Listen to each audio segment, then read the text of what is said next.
અમરેલી જિલ્લા એસીબીએ 20મી ઓગસ્ટના રોજ મોટી કાર્યવાહી કરી સાવરકુંડલા રૂરલ પોલીસ સ્ટેશનના એએસઆઈને 5000 રૂપિયાની લાંચ લેતા રંગે હાથ ઝડપી પાડ્યા છે।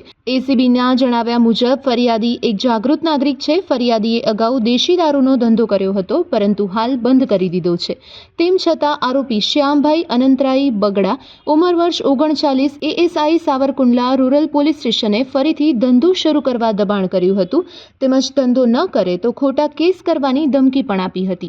આરોપીએ ધંધો ચાલુ કરવા બદલ 10,000 રૂપિયાની લાંચની માંગણી કરી હતી। રકઝક બાદ 5,000માં સોદો નક્કી થયો। લાંચ આપવા ન માંગતા ફરિયાદીએ એસીબીના ટોલ ફ્રી નંબર 1064 પર સંપર્ક કરી ફરિયાદ નોંધાવી હતી।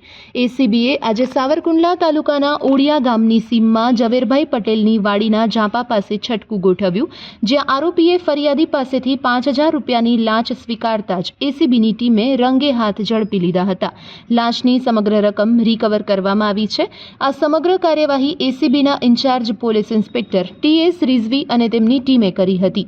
આરોપી વિરુદ્ધ ભ્રષ્ટાચાર નિવારણ અધિનિયમ હેઠળ ગુનો નોંધી વધુ તપાસ હાથ ધરવામાં આવી છે। Report by Sarfaraz Khokhar, Amreli.